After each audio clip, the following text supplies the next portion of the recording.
Maximum ہمارے اوپر چھوڑ کے چلے گئے کرنٹ اکاؤنٹ ڈیفیسٹ, یعنی بیرونی قرضہ 20 ارب کا میکسیمم تھا, ادھر سے ہم نے اٹھایا, یہ پھر واپس نیچے لے آئے.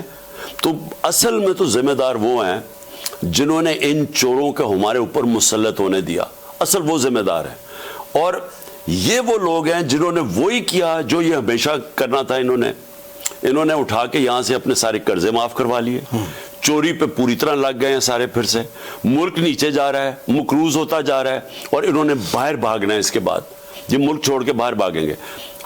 میں نے جو پیشکش کی تھی مذاکرات کی, وہ صرف یہ کہ ہم نے تو اب الیکشن کروانے ہیں اپنے 2 صوبوں میں, اسمبلیاں ڈیزالو کر. سر ایک سیکنڈ یہاں رک جائیں ذرا, کیونکہ آپ ایک اور جگہ پہ معاملے کو لے گئے تھے کہ ان کو لانے والے قصوروار ہیں, وہ ان کو لے کر آئے.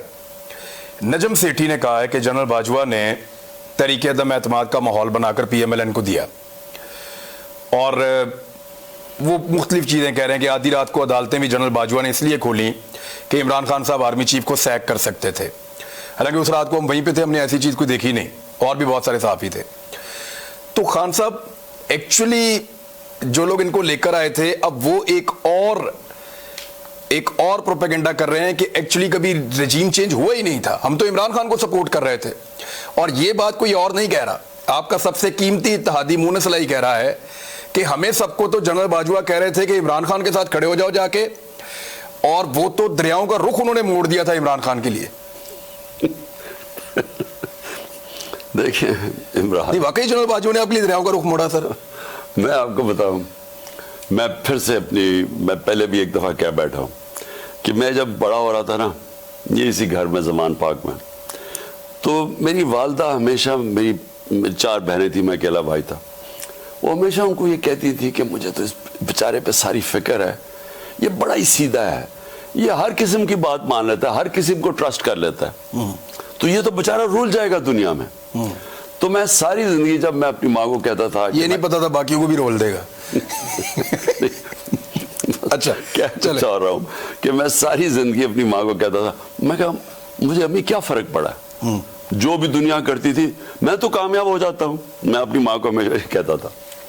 میں نے کبھی فیل نہیں کیا کہ یہ ایک کمزوری ہے کہ لوگوں کو ٹرسٹ کرو. میں لوگوں کو ٹرسٹ کرتا ہوں, اگر لوگ مجھے کوئی بات کہتے ہیں میں سمجھتا ہوں یہ ٹھیک کہہ رہا ہوگا, کیونکہ میں کیوں اس کے اوپر شک کروں.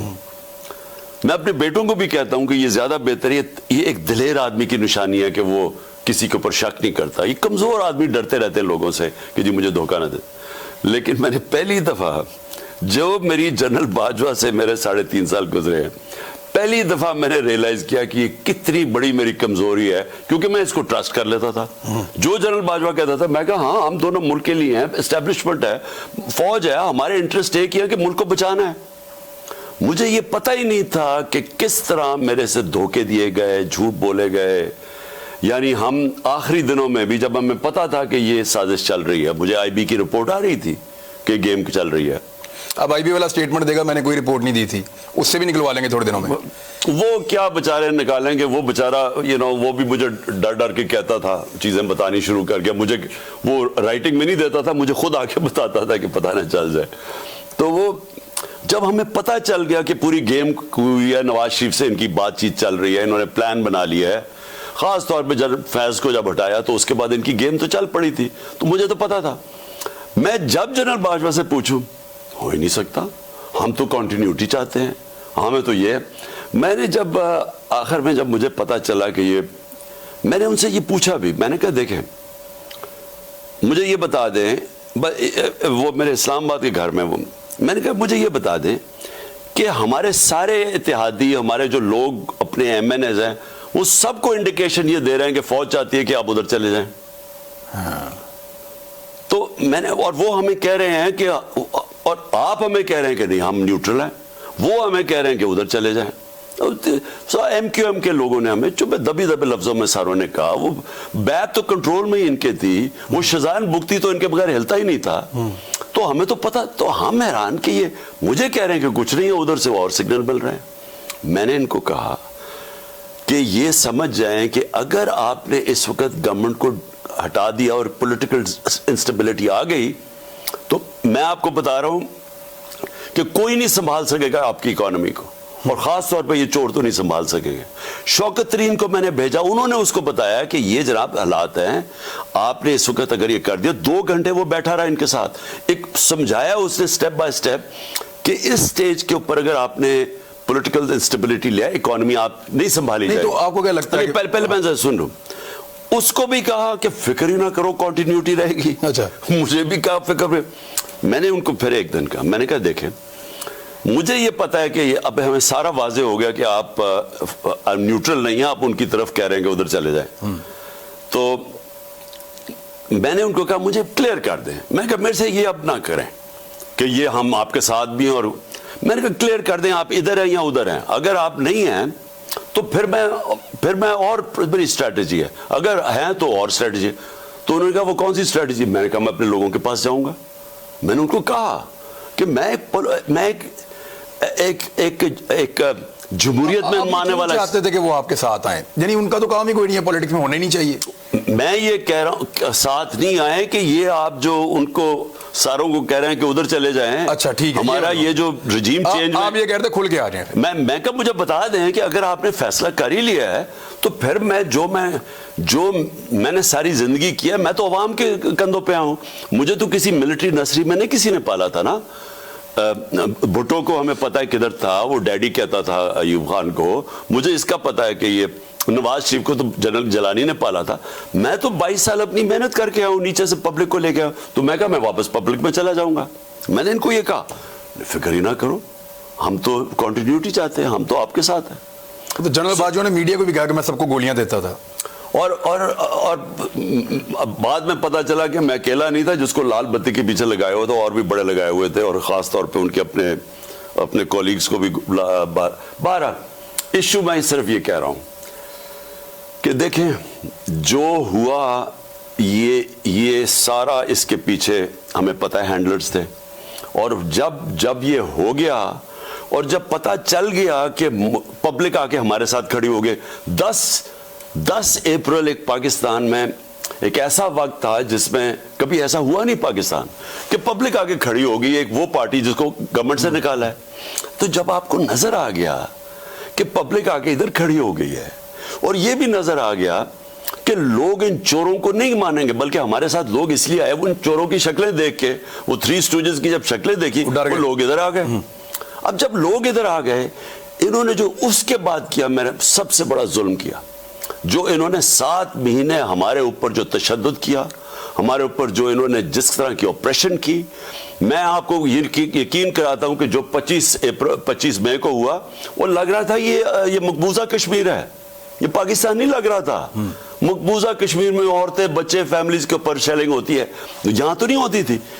ہمیں جس طرح مجھے ٹریٹ کیا گیا, میرے اوپر کیسز بنائے گئے, جو مجھے ملتا تھا آ کے اس کے پیچھے پڑ جاتے تھے. پوری ایجنسیز ان کے پیچھے لگی ہوئی ہیں. ہمیں تو جہاز کوئی نہیں ملتا تھا, لوگ ڈرتے تھے, ہمیں رینٹ پہ جہاز نہیں دیتے تھے. وہ تو شکر ہے میرا دوست دان اسد امریکہ سے آیا, اس کے جہاز اگر نہ ہوتا میں تو ٹریول ہی نہیں کر سکتا تھا. ہر قسم کا انہوں نے ہمارے اوپر جو پریشر ڈالا ہے, جس طرح میڈیا کے اوپر جو دکھاتا تھا. اور یہ اسٹیبلشمنٹ تھی, not the political government. Political. اچھا, ہمیں جب 25 مئی کو ہم نے یہ پولیس والوں نے ہم نے پوچھا یہ تم نے کیا کیا, وہ کہیں جی ہمارے سے پیچھے سے پریشر تھا اسٹیبلشمنٹ کا.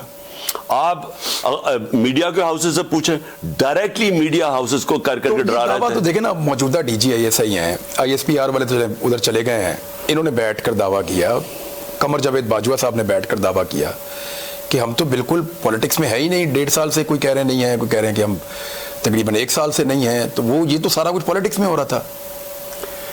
دیکھیں میں اب اتنے بڑے جھوٹ بول رہے ہیں, میں 3.5 سال گورنمنٹ میں بیٹھا ہوں, مجھے تو پتہ ہے کہ کیسے آپریٹ کرتے ہیں, مجھے تو پتہ ہے کہ کیا ہوتا ہے. یعنی اس کے بعد انہوں نے جو کور اپ کیا, یہ سارا کور اپ ہے. تشدد ہمارے اوپر ہو رہا ہے, میڈیا ہاؤسز کو یہ ڈرا رہے ہیں. آپ جیسے لوگ جو صحافی جس طرح ارشد شریف, یہ ان کے پیچھے یہ پریشر ڈال رہے ہیں. آپ سب کو پتا ہے کہ وہ یہ تو پیچھے بیٹھے ہوئے تھے. جو انہوں نے تشدد کی اعظم سواتی کے اوپر اور شہباز گل کے اوپر, دونوں ہمیں کہتے ہیں کہ ان کو اٹھا کے پولیس اٹھا کے لئی, بعد میں انہوں نے پکڑ لیا.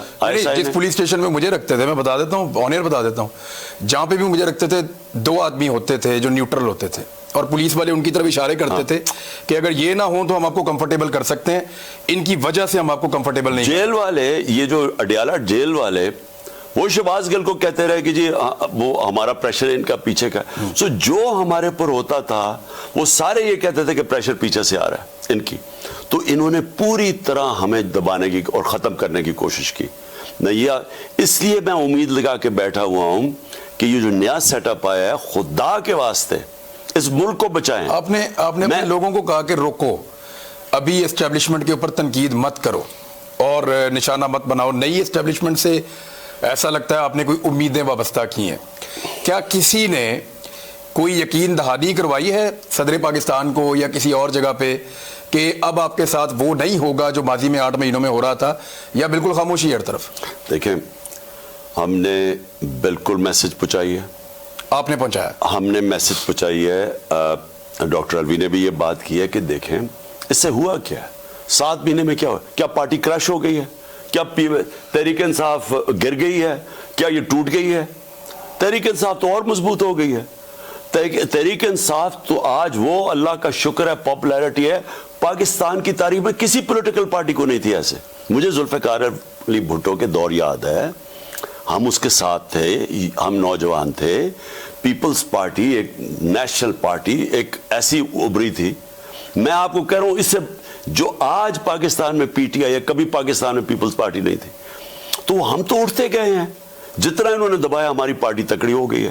اگر میں آزادی, ملک آزاد پاکستان دیکھنا چاہتا ہوں تو میں ایک مضبوط فوج دیکھنا چاہتا ہوں. تو کیا ہم چاہیں گے یہ پاگل پن؟ یہ پاکستان کے دشمن چاہیں گے. یہ وہ لوگ جو باہر بیٹھے ہوئے ہیں, جن کو پیسے کا پوجا کرنے والے بیٹھے ہوئے ہیں, شریف وغیرہ, یہ ان کا انٹرسٹ ہے. آپ نے پیغام پہنچا دیا, ہم نے جواب کیا ہے؟ ہم نے, اور میرے خیال میں دیکھیں ان کو موقع دینا چاہیے. نیا سیٹ اپ آیا, ان کو کیا ضرورت ہے جو آپ کا. چلیں میں تھوڑا سا اگر آپ جواب دینا چاہیں تو آپ بتا دیں کہ مونس علائی کو غلط فہمی ہے اس بارے میں کہ اسٹیبلشمنٹ نیوٹرل ہے, یا اسٹیبلشمنٹ آپ کے ساتھ کھڑی تھی جب آپ کی حکومت جا رہی تھی؟ دیکھیں مونس کا یا کوئی مجبوری ہے؟ نہیں, مونس علائی کا بالکل علیحدہ ایکسپیرینس ہوا ہوگا. ٹھیک ہے, دیکھیں نا, ہو سکتا ہے ان کو کچھ اور کہا گیا ہو. نہیں, ان کو کہا گیا ہوگا کہ پی ٹی آئی کے ساتھ چلو, لیکن وہ دوسرا والا جو چلا گیا نون لیگ میں, اس کو بھی کہا ہوگا کہ ادھر چلے جاؤ. اچھا, ادھر بھی نمبر پورے کر دیے تو یہ جو ڈبل گیم چل رہی تھی, ویسے میں آپ کو بتاؤں جتنی ڈبل گیم جنرل باجوہ نے کھیلی ہے نا, یعنی وہ کبھی کسی کو کچھ ہمارے اپنے لوگوں کو, کسی کو کوئی پیغام جا رہا ہے, کسی کو کوئی اور جا رہا ہے. عجیب اس کی ویسے ایٹیٹیوڈ. دیکھیں لیکن ہوا کیا اینڈ میں, فائدہ تو نہیں ہوا نا, ایکسپوز تو ہو گئے. اب یہ جو ذلت انسان تو نہیں دے سکتا نا. مجھے یہ بتائیں کہ ہم اللہ میں ماننے والے جو لوگ ہیں, ہمارا ایمان, عزت اور ذلت اس کے ہاتھ میں نا. مجھے یہ بتائیں کہ مجھے تو اصولاً جو انہوں نے کیا تھا میرے ساتھ, جو میں ایک ڈائری اٹھا کے نکلا تھا پی ایم ہاؤس سے, اس کے بعد اصولاً مجھے ذلیل ہو جانا چاہیے تھا. ہوا کیا, مجھے اللہ نے وہ عزت دی جو میری زندگی میں تصور نہیں تھا ایسی ملے گی. تو اس سے تو آپ کو واضح ہو جانا چاہیے نا کہ اوپر والے کے ہاتھ میں سب کچھ ہے. آپ جو مرضی کر لیں, فیصلہ وہ آپ کے اعمال کے اوپر کرتا ہے. بے شک اس میں کسی کے تو اعمال غلط تھے نا, جو کہ ذلت ملی ہے نیت کے اوپر اللہ تعالیٰ. اچھا, اس میں مجھے یہ بتائیں, نیت اور اعمال. بے شک.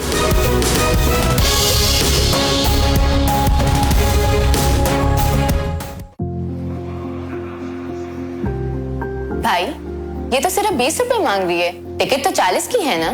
نہیں, اب جتنا سفر اتنی ہی ٹکٹ کی قیمت بھی. حکومت پنجاب لا رہی ہے فاصلے کے مطابق کرائے کی سہولت. اب اورنج لائن میٹرو ٹرین پر ٹکٹ کی قیمت 20 روپے سے شروع ہوگی. اب ہر اضافی 4 کلومیٹر پر بڑھیں گے صرف 5 روپے. اب جتنا سفر اتنی قیمت. پنجاب ماس ٹرانزٹ اتھارٹی, حکومت پنجاب. کنوٹ چکن کیوب بنا ہے بہترین مسالوں اور اصلی چکن سے, جو روزانہ کے کھانوں کو بنائے خاص اور مزیدار. کنوٹ کیوب, چکن کا اصلی مزہ. پاورفل ڈیوریبل موٹر سے چاہے جتنے ہی کپڑے ہوں یہ چلتی جائے, اور رائل ڈرائر کپڑوں کو کرے انسٹنٹ ڈرائی. رائل, ساتھ زندگی بھر کا.